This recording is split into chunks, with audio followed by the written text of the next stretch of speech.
নমস্কার বন্ধুরা, কেমন আছো তোমরা সবাই? আচ্ছা, সাবানের আরও একটি ভিডিওতে তোমাদের সকলকে স্বাগত।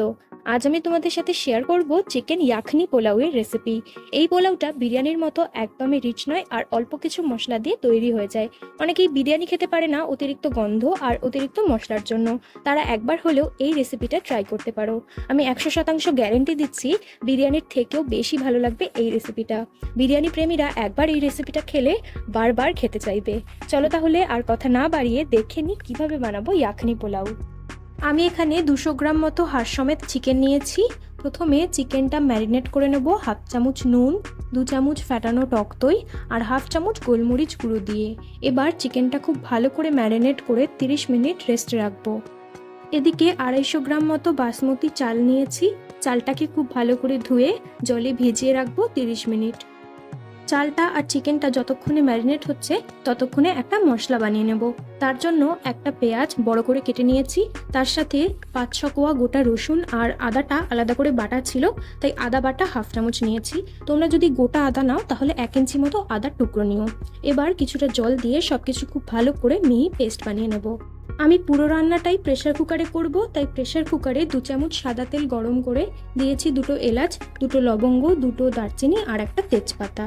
গোটা মশলার থেকে মিষ্টি গন্ধ আসলে এতে দিয়েছি একটা মিডিয়াম সাইজের পেঁয়াজ কুচি। পেঁয়াজটা খুব ভালো করে লাল লাল করে ভেজে নেব। পেঁয়াজটা ভাজা হয়ে গেলে এতে দিয়েছি পেঁয়াজ আদা রসুনের পেস্ট। এবার মশলাটা খুব ভালো করে কষিয়ে নেব যতক্ষণ না মশলার কাঁচা গন্ধ চলে যায়। প্রায় 3-4 মিনিট মশলাটা খুব ভালো করে কষিয়ে নিয়েছি। এবার এতে দিলাম হাফ চামচ মতো নুন আর 4-5টা চেরা কাঁচা লঙ্কা। পুরো রান্নাটায় আমি একদমই গুঁড়ো লঙ্কা ব্যবহার করব না, তাই কাঁচা লঙ্কা একটু বেশি দিলে খেতে ভালো লাগবে। সব মশলাগুলো খুব ভালো করে কষিয়ে নিয়েছি। এবার ম্যারিনেট করা চিকেনটা দিয়ে খুব ভালো করে মশলার সাথে চিকেনটা কষিয়ে নেব। এই সময় চিকেনটাকে খুব ভালো করে ভেজে নিতে হবে। এবার এর মধ্যে হালকা বিরিয়ানির স্বাদ আনার জন্য দিয়েছি 1/4 টিস্পুন গরম মশলার গুঁড়ো আর 1/4 টিস্পুন বিরিয়ানির মশলা। ব্যাস, আর কোনো রকম আতর, গোলাপ জল, কেওড়া জল, কোনো রকম কালার কোনো কিছুই লাগবে না এই রেসিপিটাতে। চিকেনটা খুব ভালো করে কষিয়ে নিয়েছি। এবার মশলার বাটি ধোয়া জল দিয়েছি হাফ বাটি আর নর্মাল জল দিয়েছি হাফ বাটি। এবার প্রেসার কুকারের ঢাকনা বন্ধ করে 2টো সিটি দিয়ে চিকেনটা 80% মতো সেদ্ধ করে নেব। চিকেনটা সেদ্ধ হয়ে গেছে। এবার এতে বড় বড় 4টে আলু দিলাম আর জলে ভিজিয়ে রাখা চালটা দিলাম।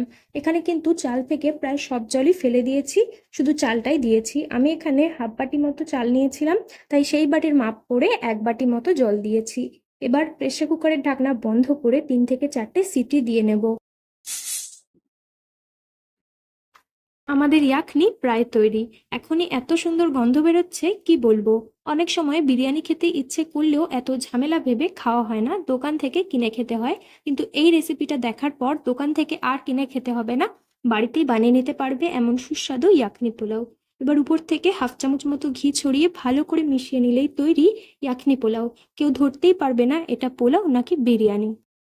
কেমন লাগলো ইয়াখনি পোলাওয়ের রেসিপি অবশ্যই কমেন্টে জানিও। ভালো লাগলে ভিডিওটাতে একটা লাইক দিয়ে চ্যানেলটা সাবস্ক্রাইব করে নিও। আজকের মতো এই পর্যন্তই, দেখা হবে পরের কোনো ভিডিওতে নতুন কোনো রেসিপি নিয়ে। ততক্ষণের জন্য সবাই খুব ভালো থেকো আর সবাইকে ভালো রেখো। ধন্যবাদ।